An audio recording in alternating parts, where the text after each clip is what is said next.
Hello and welcome into the next episode of Tap Tap Cast. I am Lundberger, also known as Amanda. And I'm Martijn, you may also know me as Inadequance.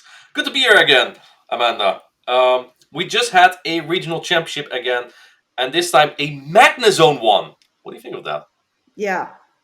Well, I think maybe Paula Shaw is pretty happy about that for sure with a really good Magnezone play at EUIC. Do you think we're going to see more Magnezone? Is it now a Magnezone meta? Would you? I mean, I know that you got third place in Thank you! Youth, which I Finally, mentioned someone earlier. recognizing me! Ah! Oh, I just felt the need, like just coming out of the screen here. I'm like, okay, we'll give it to him here. First actual really good Magnezone user of this season. I think it's. No, it's cool. I It's think it's cool. good. I think it's good. Into a lot Yeah. of teams of like Triple Flyer, and Magnezone happens to hmm have play even into Gligar, so that's something that it has going for it. And with Steel typing, Yeah, I think we should point out that it's a shadow Magnezone has play into even a Gligar, but I think regular Magnezone Mhm. is less of a good matchup overall. Yeah, I mean, you get taken out by one ground type charge stack, right? So, um, Yeah. yeah, so that was very exciting. Kanan, he's not sure yet about being able to go into Worlds because he needs to get like a visa approved, right? It's a little bit harder in Oh Brazil yeah. than well, from personal experience from Europe. For me, it has been very easy to get approval, and well, for you, I think it's very easy as well. You're American. Yeah. Super easy. I think I just have to buy a plane ticket. Yeah, exactly. um, yeah. Also, there has been some other ones going on as well. Some qualifiers. It wasn't really a regional competition, but I think in the Yeah, was it in Thailand? in Asia, I don't know all of them. Yeah, somewhere in Yeah, Asia. there was APAC. We've had India. I don't know all of them at the top of my head. I believe we had Taiwan as well. If I'm not mistaken, we've seen some wild picks. I saw a Hypno qualify. I saw a Giratina Origin in Shadow Bastion Core qualify. So that has been something. I believe that the playoffs for those will be played in 1 or 2 weeks in the weekend. And I hmm believe those tournaments are remote, so players are playing those from home. And yeah, hoping Yep. that they have a good connection on a good phone there. So I think that's always a little bit scary, honestly, when you play remotely, right? Especially when it's competitive like that.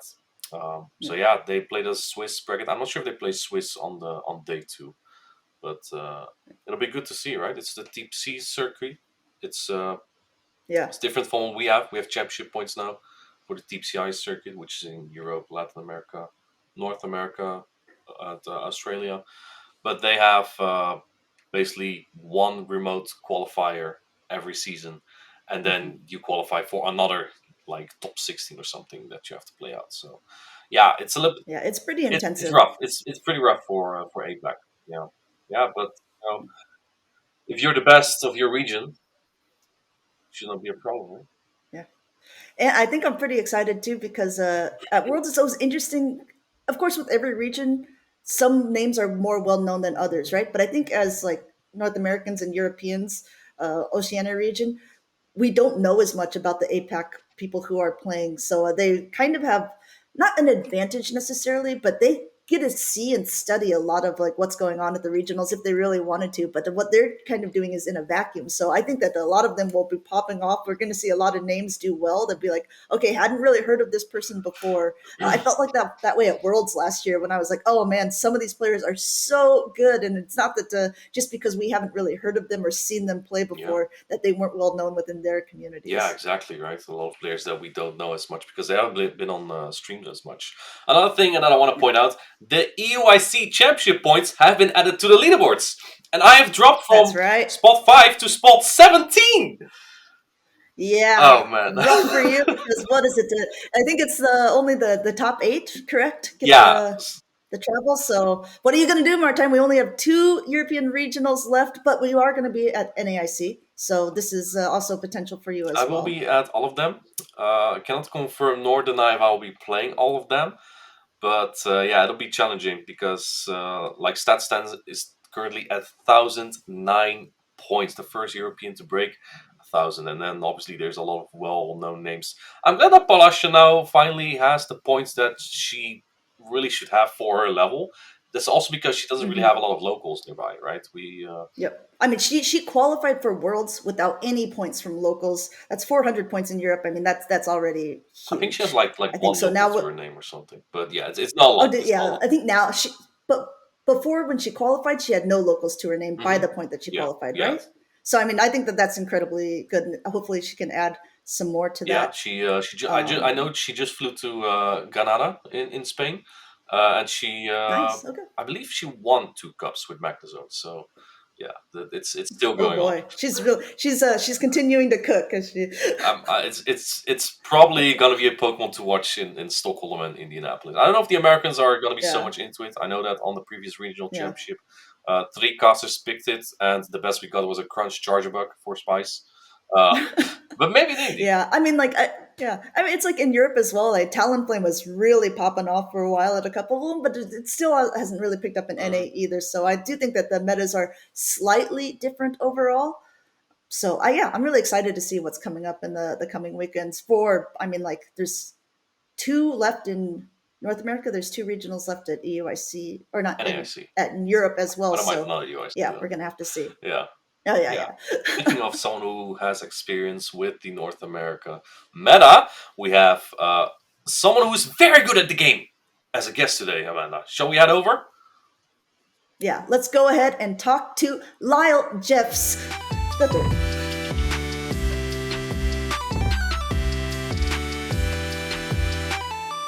All right, we're here with our guest, Lyle Jeffs. Welcome in, Lyle. How are you doing? I'm good, thank you. Thanks for having me on. Yeah, for those of you who are watching the video portion, it's almost like we're doing carpool karaoke, maybe, or something. A special with Lyle Jones here. He's kindly Mm, taking a break during his day to chat with us about his success so far this year in the Play Pokemon Championship Series and what success you have had. Yeah. thank you. Yeah, it's not too busy today, but I don't think it would be a good idea to be talking out on podcasts like in my lunchroom. So, Fair. Makes sense. Makes sense. Makes sense. Um, let's head into your performances so far, Lyle. That's what I want to get in. The first thing I want to ask is about last season, because I think in one of the videos in Play Pokemon, it said something like you had like a question as which was like, "What are you hoping to perform, or what are you hoping to do next?" And you said, "I'm hoping to do better in Worlds," which then cut into, "I'm going to win Worlds." Um, how did Worlds go last season? it was very good until it wasn't. Let's just put it that way. I mean, it's no secret I did battle the world champion on stream at Worlds last year, Hmm. and I made a very big mistake in the first battle where I basically turned around like a full RPS game and I had the game won and I just mismanaged my energy. I thought that I needed one more a wing attack for a blast burn on my Charizard, but I was actually at it. So that ended up costing me game one versus Saxon, and then I ended up going over four basically from that point and getting eliminated from the tournament. And that was in round three. We were playing it. We were battling in winners round three, so I just needed to win one more game to make day two, Mm, or one more match. And I actually battled Jeff the battle before Axon, so I was feeling really good. hmm. And then unfortunately, that moment kind of like I don't know. I've been working a lot on my mental side of the game because I think I kind of just like crumbled after making that mistake, right? So Yeah. Yeah, but okay, let's kind of talk about that then. What sort of mental fortitude did you go through to really become what you are this season? Because this season, like, you pretty much look unstoppable at this point. yeah, I think mainly just I've been trying to get more reps in just in general, but also, yeah, just working on my general mindset at these tournaments because I used to get like kind of pretty nervous and such at these events, which I think was holding me back from actually like performing well because you can't really, play to the best of your ability when you're, you know, being if you're extremely nervous or something like that. So I don't know what I necessarily did differently, but maybe just like having some success early on in the season to just help my confidence. So, Hmm.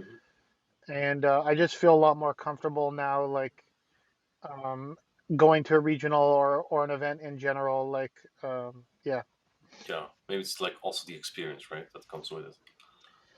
yeah. Like I after Pittsburgh, I just felt a lot more comfortable, and then I was still like nervous, but I was like confident that I could at least I've done it before. Like I've made a grand finals already, and like after my early battles in Charlotte were like super tight, like razor thin margins. Basically, I've just started like snowballing from that point, I guess. Yeah. Yeah. Let's talk through Charlotte because, like you said, that was like one of your Mhm. first like major, obviously successes this year. Um, can you walk the players through what happened then? Because maybe everyone didn't have a chance to see these battles. Well, I was actually the first stream battle, and I battled a trainer called Poppin' Bubbles, and he had a Leafage Lurantis, and Cool. it was actually a nightmare to deal with. Um, and basically, game one, he got his Skarmory on my Gligar, and had very good alignment. Game two, he he also RPS me again, but I was able to make like a catch at the end of the game, like a Leaf Blade catch on my Lickitung, which kind of like just turned the tides of everything. Like in game three, I basically just steamrolled him, and then from that point on, like I just felt like I still had very close games, but I just felt a lot more like momentum building, if you know what I'm saying. Yeah. Yeah, exactly. I just had a moment, like not gonna lie, it was about halfway through the first battle, and I was just thinking to myself, like, I'm not gonna lose in round one. Like, I am not letting it happen. Like, screw this. I'm just gonna find a way to like win this. I don't even care what I need to do. And yeah, I had to wait. I paused like two turns to make the catch, and after that, I just kind of all came together. So Yeah, that's good advice. That's good advice. Make sure you don't lose round one. I've done it quite a few times in the past. Hmm. So I know that feeling. That's why I was saying like I had some nerves previously. Like last season in Toronto and Orlando, I lost round one both times, and it's just like it's very deflating. Hmm. Even if you're feeling good and even if you get RPS and you're playing well outside of that, just like that early loss just kind of sets you up for like it makes it very difficult. So Yeah. Yeah. I do want to point out to listeners, though, I mean, we have had a person, even this season, lose in round one and still become the regional champion. Because I think that happened to Doonebug, didn't it, in one of the previous technically, I ones? think it was his first round, but it was technically round two. Hmm. That's Yeah. true. Yeah. That Because is true. you gotta buy for But another. it's still basically, I Yep. mean, incredibly early Yep. and very difficult, obviously, to overcome. I believe Elite also lost in round two last year, but the tournament was smaller. Hmm. San Mm, Antonio this year was like a massive tournament, so yep. an early round loss, you're playing like insane amount of battles. Hmm. Let's Yeah. talk about that too. Let's talk about the growth of Pokemon because you've been playing it pretty much since the beginning of the whole championship series. What are your thoughts with how players are improving year after year, how like we're getting more people? How would you encourage more people even to participate in these types of events? Or are you saying no, I don't want any more hard competition, people stop playing?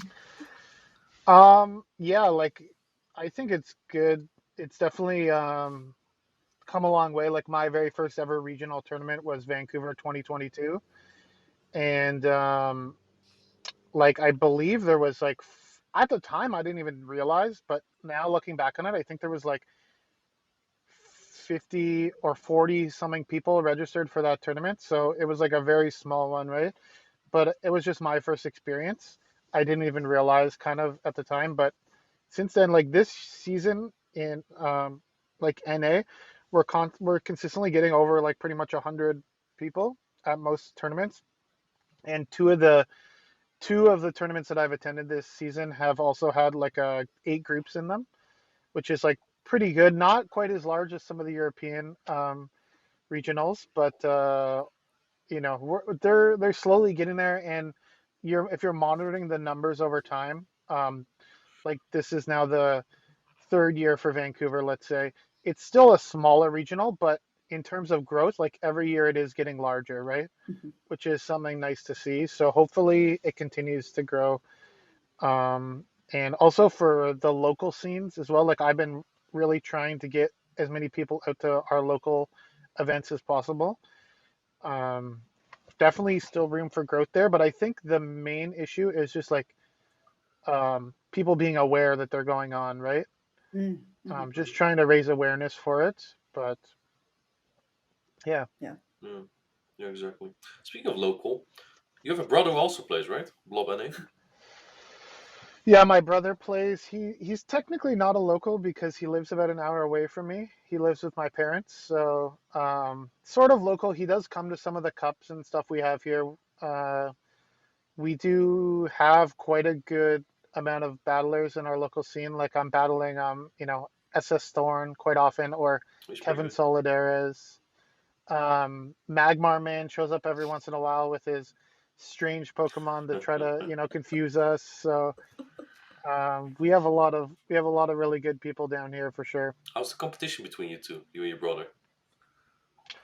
I usually win, typically, unless he.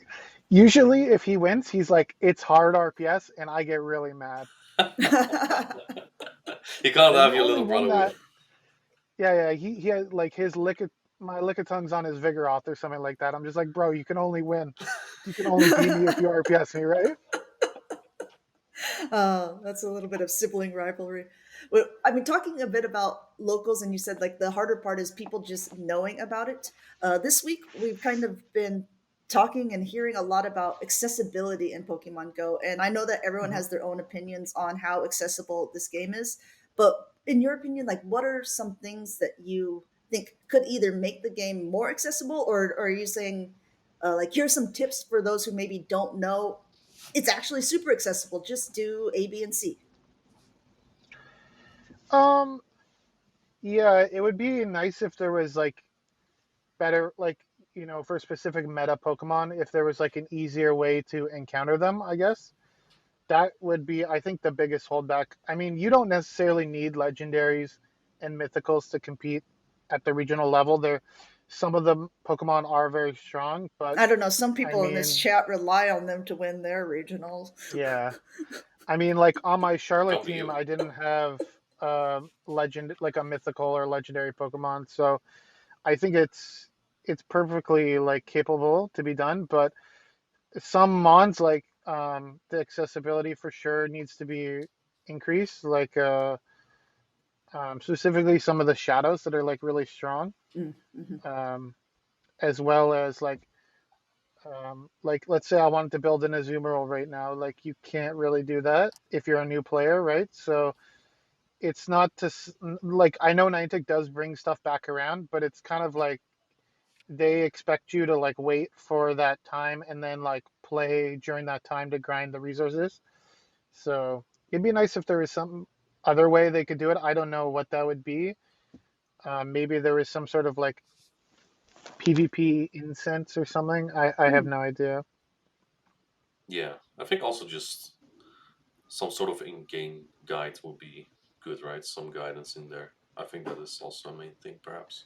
Yeah, Yeah. like if in game it was like, hey, congratulations on reaching expert.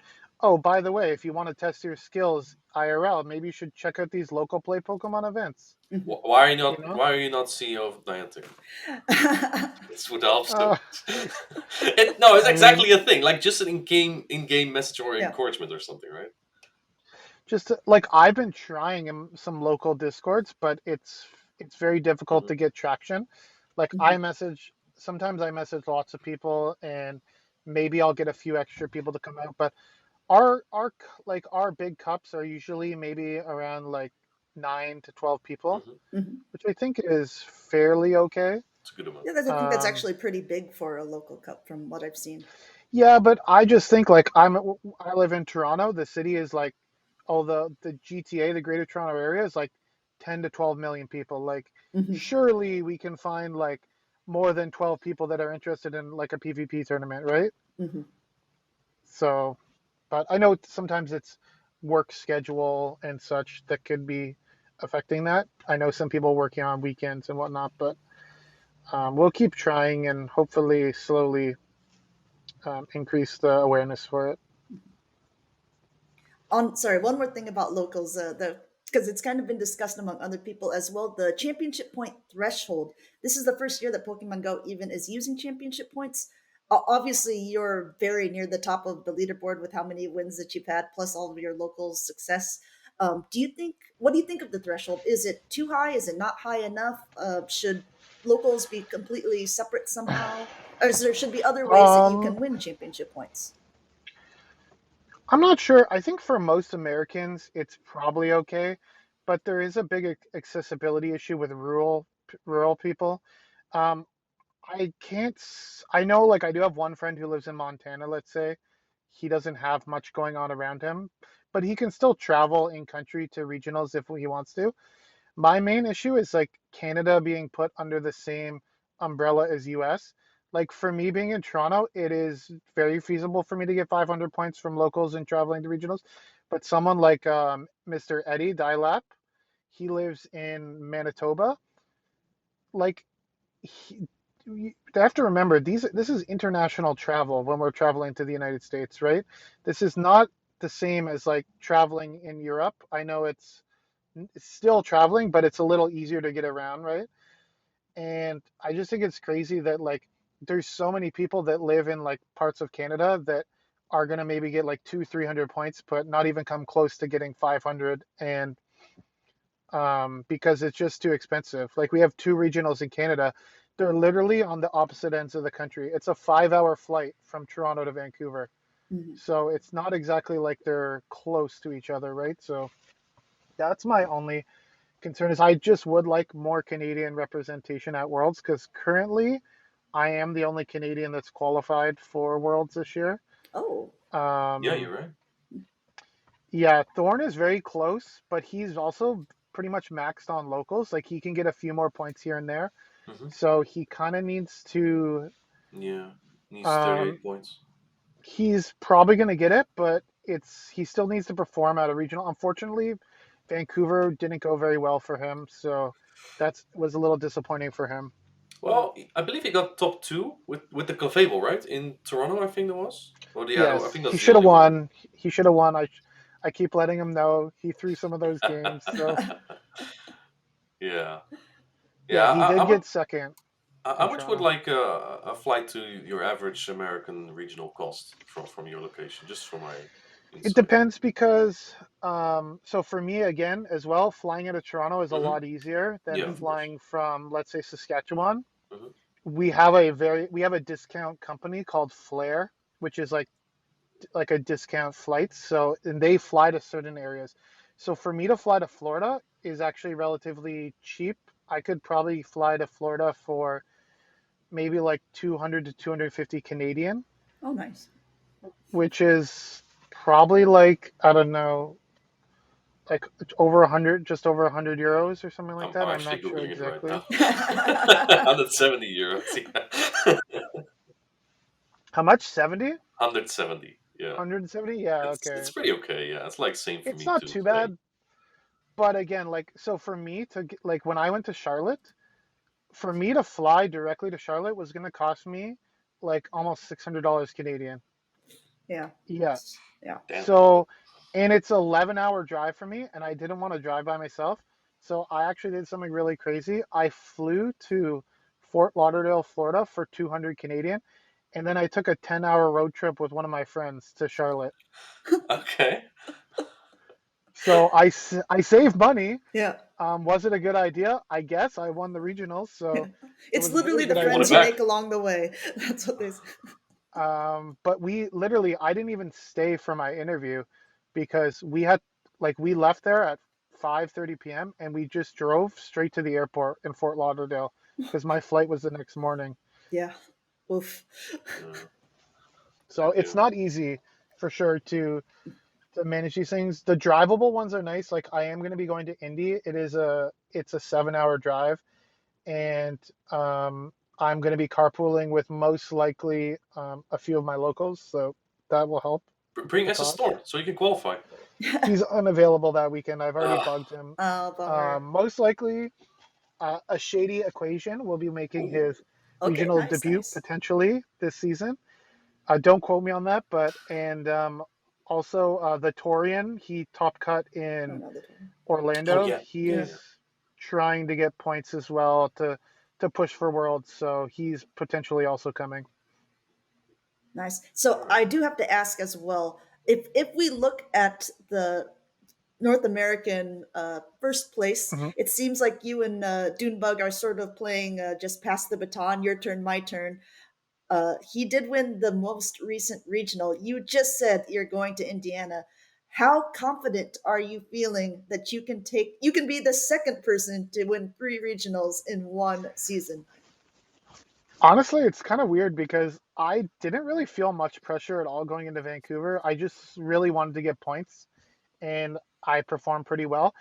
But it's strange thinking like Dunebug winning Orlando actually made put a little pressure on me. Like I'm definitely not winning Indianapolis. I'm telling you right now. Like it's impossible. Like I don't know how Dunebug does it. The guy's insane.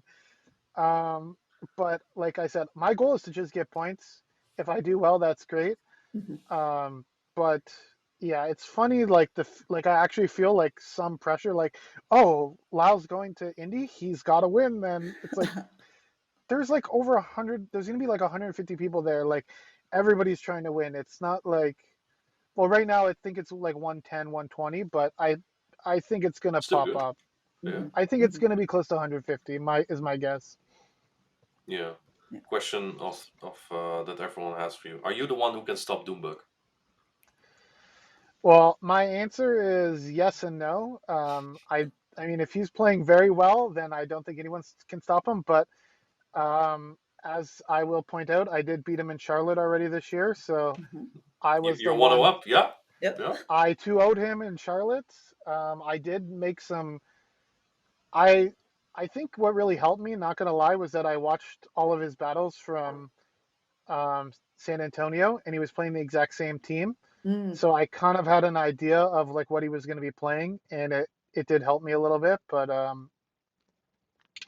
yeah, he's definitely a very strong battler. Like he almost turned around like a full RPS game. I mean, there might have been a Moonblast debuff involved in there, but um, yeah, let's see how it goes. I definitely would like to battle him again, and yeah.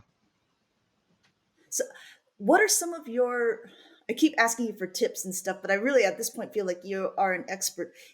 And I am thinking about this as a part of like new people trying to get into the game. It's obviously not just a team. It's kind of like what you just said. You were studying what Doonebug did with a specific team. I know that a couple people have told me as well that when they've played against Martine and locals, they were studying up on him as well to learn like how he plays things. You learn Um, nothing by that. I play stupid stuff. but I mean, like, are there some generic tips that you would say if like you're trying to learn PvP, try to Mhm, notice these sorts of specific things about players or a specific team composition? Like if they lead a certain type, they're mhm. most likely not. Most people aren't playing ABA, although that's a lie. Nowadays, it seems like everyone is playing ABA, but That is a big fat lie. Everyone's playing ABA. yeah.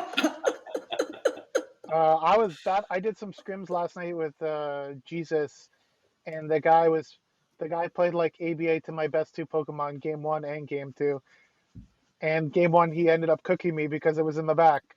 So it just works out that way sometimes, right? I think it really is the season Um, of ABA. So many people are just playing so many risky lines, but it's really starting to pay off. I mean, I think part of that is too because Pokemon Go seems kind of cyclical. Like the further it was a time where it's like no one even knew about ABB, and all of a sudden that became like the thing to play, especially in like GBL. And then waiting a turn wasn't even really a thing a year and some ago. It's like it's even though yeah, the I game will is kind of say, stagnant, we're still learning new things. yeah, in terms of lines, like I try my best not to like make like arrow lines if I can avoid it. Um, just because, I just don't want to lose the battle based on the lead matchup, right? Mhm. Um, I try to give myself some flexibility if possible. But then again, every once in a while, you're going to face one of those team comps that you just have to take risks against because it's just that difficult and they have too many core breakers for you. Mhm. So it's really entirely situational. But in terms of like how to read your opponent, I like to basically just go with um, it's hard to say, but like I mainly look at like what most likely my opponent's going to use against my team, and also what I have that's like strong against them. I guess it's not like a secret, but sometimes you just have Pokemon that are so strong that it doesn't matter what your opponent brings. Like if you can just put it in the correct spot, it's going to be very tough for them to handle. And other times they have certain checks to those mons. So like if they don't bring certain Pokemon, like you can potentially just run them over with, let's say, like a Vigoroth or a Guzzlord or something. So it can help make them predictable. Those are like easier ones to deal with. Where it's more difficult is like potential like multiple core breakers and lots of RPS. That's where it becomes very tricky. Like in Vancouver, I battled Chen Yu, and his team was like a nightmare. So it just depends on the team comp of the opponent, essentially. You're welcome. I inspired him with the team. Did you? He used Skeledix instead of Sunny Castro. He said in the interview afterwards. It's pretty funny. Okay, well, It was full of like weird core breakers, like Abomasnow, Guzzlord, and all that kind of Wigglytuff. stuff. Yeah, exactly. Yeah, Wigglytuff is. If it says a Wigglytuff, it's probably a team of mine. Yeah. I don't know.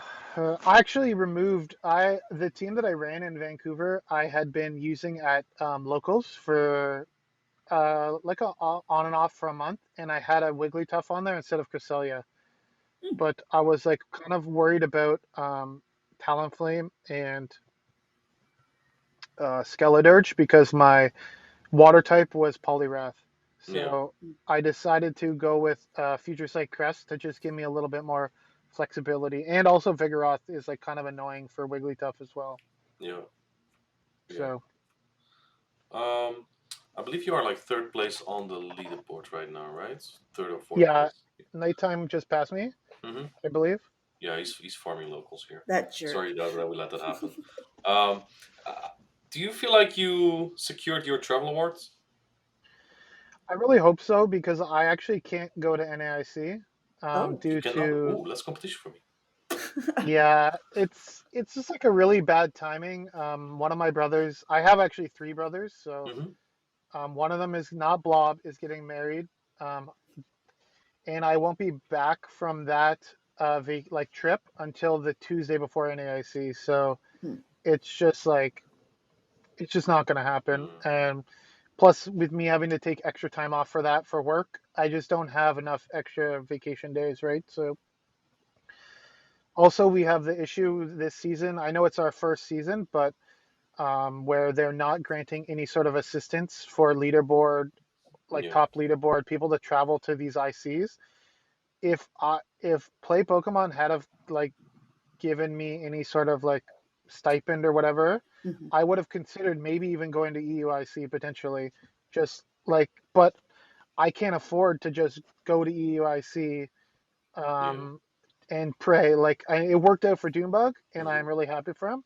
But like, I could just have easily finished like, tied for 30th or something or 60th, and you get points. But is it really worth spending like 1,500 Canadian dollars for Yeah. like 200 championship points? I don't think so. Yeah, you got Because to the weigh the travel pros award and is only cons. 2,000 Mm-hmm. for me. It's technically in region. They call it consider it in region travel to Hawaii. Yeah. So it's only a $2,000 travel award. Oh, yeah. That's right. Because Hawaii counts USA, yeah, or North America, yeah. Yeah. One more question about that. I can be counting on your support then for NAIC, right? Because I'll be knocking out your competition. I want all the Europeans to beat all the Americans and knock them down and prevent them from getting championship points. So bring as So many as you can, okay? All right, I'll do my best. All right. So this is a two-part question, and maybe you can help with that then as well, because at EUIC, and of course it was for show and it was for fun and it made great content. But Doonebug, as he was getting more and more clout, more and more knocking out more and more Europeans, he became more and more patriotic as well. And by the end, he was Mhm. soaring out, pretending he was a bald eagle when he was coming out. What animal do you feel, or not even animal, but maybe what could you do to represent Canada if that was you? And what should Martin do when he becomes first place at NAIC? Like, what is he going to do as a European to one up the showmanship? Maybe I don't know. I'm like pretty boring most of the time, so like I'm not gonna be. I won't be stunting like that unless I actually win like the NAIC because I'm always fearful of getting too ahead of yourself. Sure. Um, but yeah, I have no idea to be honest with you. I mean, what is Americans have eagles? What do Canadians have? Like beavers or like moose? So I don't know. I Maybe don't like a know how I squirrel, can like turn. Pachirisu or something, but I know that's not available in all areas. Yeah, I have no idea. But yeah, maybe just some, you know, maple syrup or something. You come out pretending you're a maple leaf. Yeah, I could be dressed as like a lumberjack or something, super, Perfect. That's super that's easy. Canadian. Cosplaying there, yeah. And what about Exactly. Martine? What should he do when he does so well at NAIC? I guess our national animal is a lion, but I Mm. feel like if I pretend to be a lion, people get different vibes from that. So maybe I shouldn't. I don't know. I don't really visualize these things because I feel like you just don't think about that when you're in the moment. Like Sure. when I won in Utrecht, Hmm. all I do is I just cheered and I want to go to my friends. Hmm. But I didn't really think through how would I. Well, maybe I want to do a backflip, but you know, well, Time right out. now Hmm. with my ship, I Can definitely you do can't a do that anymore. backflip? Could you ever do a I backflip? I could, yeah, I could, like I eight don't years think I ago. ever So, could have done a backflip. but On a trampoline, maybe. Yeah, maybe. Give me a trampoline on stage, and when I win, I'll attempt a backflip. no, I wouldn't know how to celebrate. If the Americans will be taunting me a lot, I will probably just stare. But let's just see if I can even get far. I think there's two more European regionals coming up. NAIC. Hmm. Let's just see if I can get travel award in the first place. Yeah. Are you besides Yeah, in my Indiana? Are you planning on competing any, Lyle? no, that will be my last one till Worlds. Okay. And yeah, as far as travel award goes, like I still might be able to get it because I still have some points I can get from locals. Mhm. Um, so and also Indy, hopefully I can get points there. If I could get close to like 10, 50 points, I think I might I should be able to at least get the stipend. Hopefully travel award. That's my goal at this point, but let's see. I think it would be a pretty big accomplishment if I could get it without going to an IC. And I think it would also be kind of disappointing if I won two regionals and didn't get a travel award to Worlds. So there's definitely some mixed feelings there. Yeah. I think yeah, Z's Wireless had a similar comment as well. Because not that he won two, but that he did win one, and he's had pretty good placements at a lot of other ones as well. But I mean, as the seasons grow and more players are good and also having pretty consistently good placements, he's already been edged out, I think, of the leaderboards. So I think The winning a locals regional are and not incredibly getting it, important. yeah, I think so. No, he Hmm. doesn't have many locals to his name, I think. Yeah. So that also could make that also It's make like it's makes a huge huge. difference. Yeah, yeah. Well, it's Like, 390 points mhm. potentially. Like I'm not gonna like single any area out, but I know some areas, like mainly in the U.S. and such, have like much easier locals, where it's like four people, and if you're like somewhat competent, you can basically win. It's like Italy. Um, Yeah, as you just oh, show up. take it Yeah. easy there. You Martin's just not show up, afraid man. to call it out. You're being Um, diplomatic, and Martin's like, Italy. You just have to show up. You get uh, points. yeah, for like, I'm not gonna lie. Like, I think I've had like maybe I've had one or two cups that I've been to that were like a little bit lighter and like a little easier, but there was still like legend, so a few like legend caliber battlers there, so it wasn't like free points, but technically I guess it's free if there's only 4 people that show up, but you still want to try to max the points Yeah. as best you can, so Mhm. you need to win them. Um, but yeah, and I did have an unfortunate experience where I I got bubbled out of a cup top cut um, a, because of not getting a buy, and which I have a big hate for buys and the way the system is set up, which we can discuss Yeah. at a later date. Because the person that I beat ended up passing me because they had a buy, Mhm. and we finished with the same record. So it was very unfortunate. Yeah, I agree with you on this. There need not needs to, there should be a different system, but it's also I can agree that it's not fair to the people with the buy either because they're not asking for a buy True. necessarily, and so to be like, okay, well that's not fair that I completely got edged out from that as well because I didn't have a choice of having a Mhm. buy. So I definitely agree. There should be a better system in place. What that Yeah, is, it was not just sure. like it was very disappointing because again, when you like actually like I lost, I okay, technically it's my own fault because I did go 2-2 and I lost to Thorn and Lucio, which are two like really, they finished 1-2, and then I beat the other 2 people I faced, but because of that bye, I ended up getting bubbled out. So it happens, but Yeah, it's also very annoying yeah, I when can points are imagine. so important, right? So Yep. Yeah. We've been bringing up a lot of US versus Canada. Let's have a controversial question. Who's better, Canada or the US? definitely Canada. In terms of players, by the way, not like in terms of healthcare and Oh, stuff. in terms of country, okay. Players, that's a good question. I think the US has like more name brand, not name, but like they're larger, right? They just have Hmm. more people in general. So, but I think Canada has a lot of really good battlers, but a lot of them don't attend regionals as much. Also because of the issues I talked about Yeah. earlier, Yeah. just the traveling. Like Dialap hasn't done a regional. He did Toronto. Sorry, he did do Toronto, but Yeah. he was just coming back from like a very long break around that time, Hmm. so he wasn't quite like back into the swing of things. Obviously, Yeah. since then he was the first We call person it to hit washed. legend this season, right? So who's that's a pretty big accomplishment for Canadian. Hmm.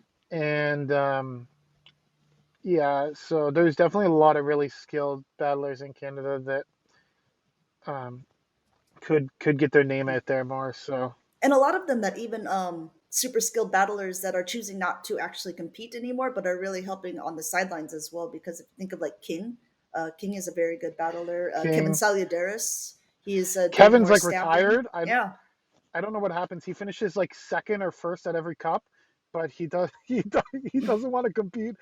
Like he could have qualified for Worlds this year if he had have gone to more, like he just wanted to staff the regionals instead, which I hmm get that's his own thing. But I'm like, Kevin, like you're beating me at these cups and you're not even you're not even trying to qualify. It just feels like maybe he should have tried to do it, but mm, I mean everyone has their own yep. priorities. So I'm not saying him specifically, but because the system for Pokemon Go it used to be different. It used to be like that if you could only get a world's qualification if you were first or second, or if it cascaded down. Maybe mhm, some players got a little bit discouraged with that system because while it is completely skill, there is some luck involved with this as well. Championship points, I think, while it's not a perfect system yet built out, it brings at least a mhm, little more. Rounded out players, more players to the world competition. So I do think that a lot of people, if they set their mind to it next year, if they really want to compete and say, I'm going to mhm, be at Worlds, they definitely can do it. Um, but yeah, it does for sure. require going to a lot of locals, going to some actual regionals and stuff. Yeah, So Worlds is. I'm not like no disrespect to anybody, but Worlds this year is not going to be the same as Worlds last year. Like last year, Worlds was just ridiculous. Like you just looked at the bracket and every name was like just like one of the best Scary. battlers, Yeah. right? mhm. Like like I said, round two I battled Rarjeff. Round three I battled Axon, and then I went to the losers bracket and I had to battle Human Catcher Bug. It's like, bro, Like, come on, give me a break. Even You my cannot first round catch them. opponent, even my first round opponent was a Japanese guy. I never heard of him before, but for all I know, he's like really good. Like you never underestimate the Japanese players, right? So, Right, right. Yeah, because um, they have a completely different system as well to qualify for things. So. exactly. Yeah. Speaking of worlds, though, Lyle, how are you preparing for it? Are you already in the mindset for worlds? You're going for sure, even if you don't hit the Yeah. Oh leaderboard yeah, I'm going. incentive. Okay. Yeah, I already booked my flight and I have accommodations set, so I am good to go. And um, yeah, I'm excited for Hawaii. I've never been to Hawaii before, so and it's just Worlds is just an experience. It's gonna be different because last year I was just like kind of happy to go. I qualified at NAIC on like a trickle down. It was like kind of like a very last minute thing because I finished tied for fifth at Hmm. NAIC. Technically, I finished sixth because I did lose the playoff to Enhoff. So technically, she got fifth and I got sixth, but we'll just call it tied for fifth. Um, and it was just kind of like a whirlwind. I was just happy to be there, and I wasn't like really expecting much.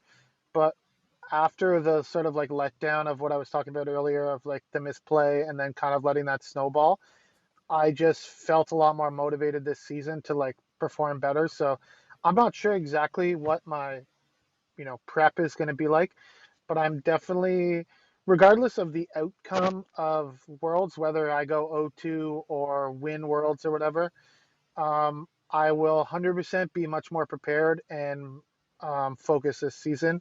Hmm. And that's all that matters. Like the results are going to be the results, but just going to be ready to give it my all. So, Yeah. Very good.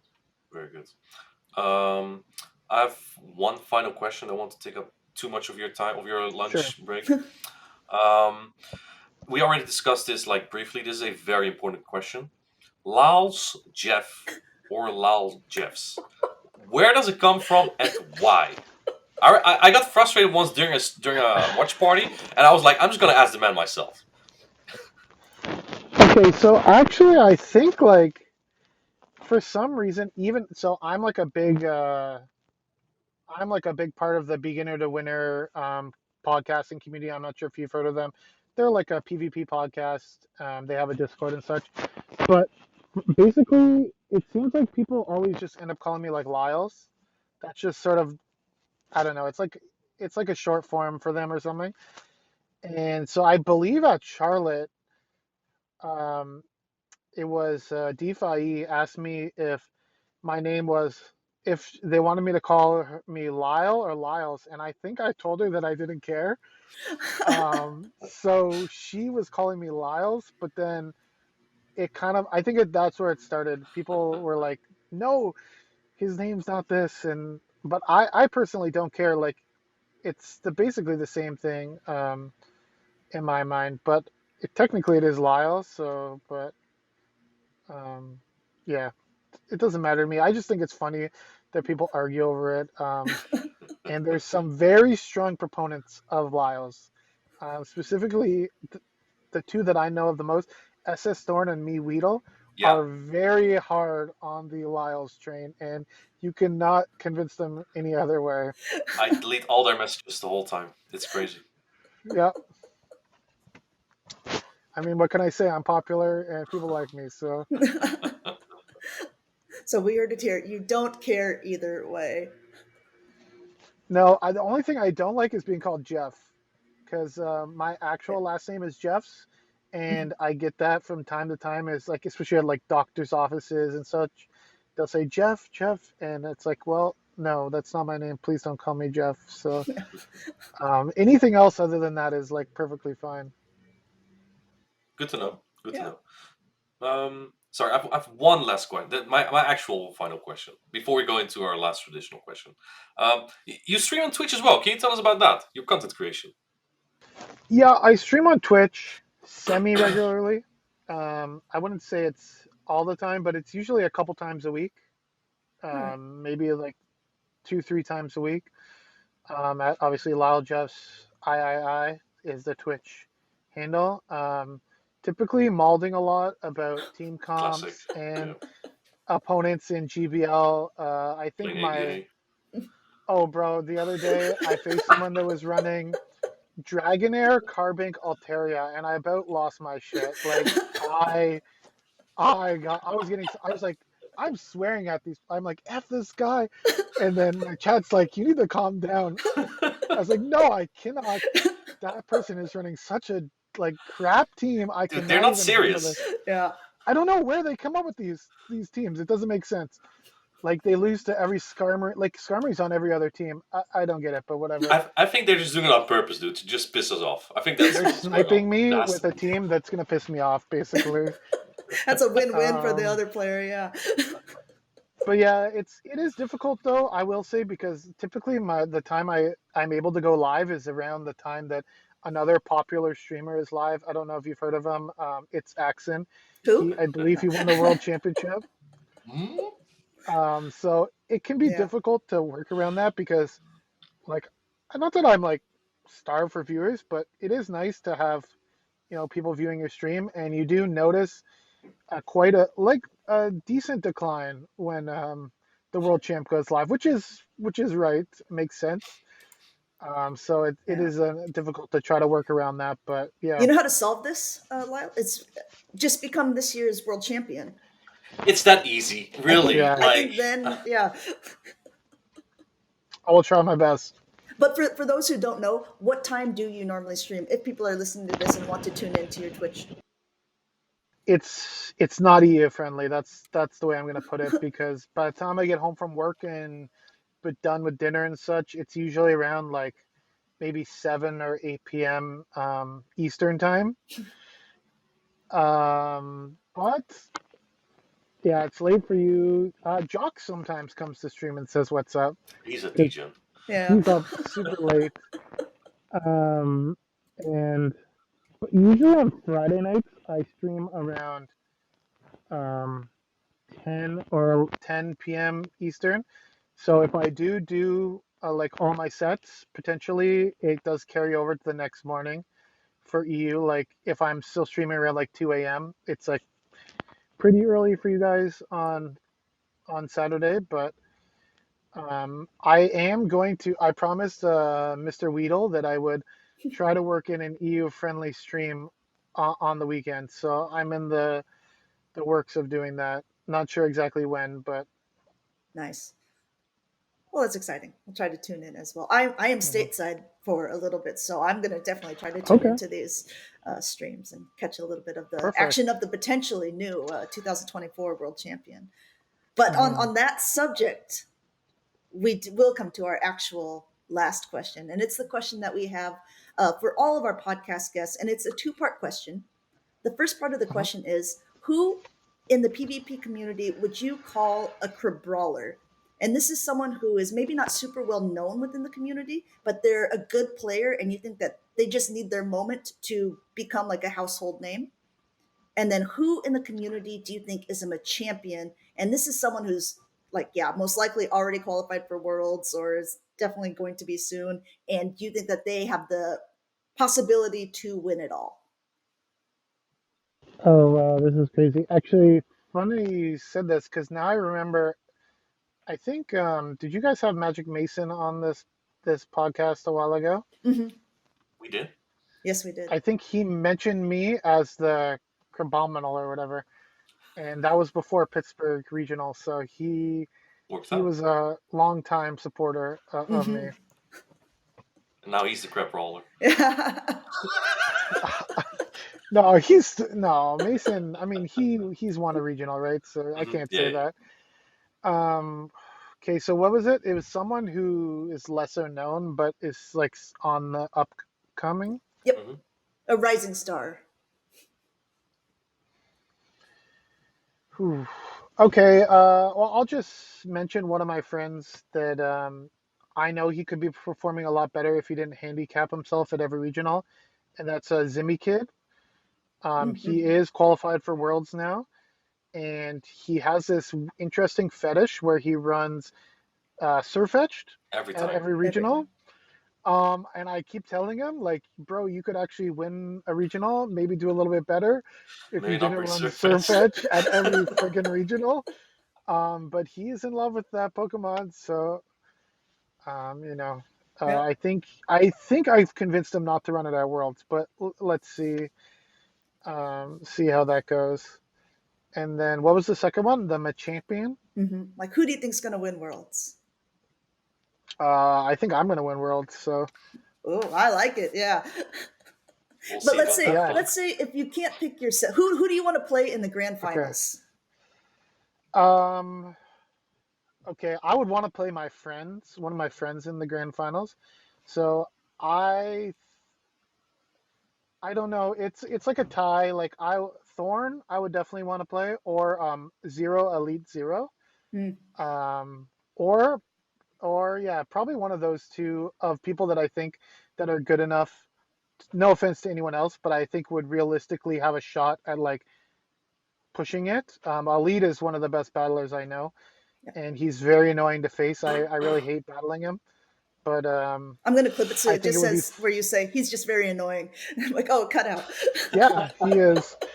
But it would be fun to clap him on stream, like in the grand finals of Worlds. So yeah, Cool. All right. Well, All right. thank you so much for taking time. I hope you still have a little bit of time to finish your food before the bell rings to go back into work. yeah, it's all good. I'll just scarf it down when I'm driving back. I'm like 2 minutes out, so Nice. Okay. Sounds good. Well, thank you so much for coming on, man. We not a appreciate it problem. Thank you all. for having me. And good luck in Indianapolis. We'll see if how Thank you do you. there. Yeah, let's see how it goes. I still have to finish the team, so I don't know yet. It will be very tough. I know Crimson Case 19 is also competing, so yeah, gonna be rough. So are you helping him with this team building? I'll give him double charm again. Yeah, Okay. Well, we'll it's a see. Skarmory meta now, so I don't know if that's a good idea, but I never said my teams are good, so we'll see how it goes.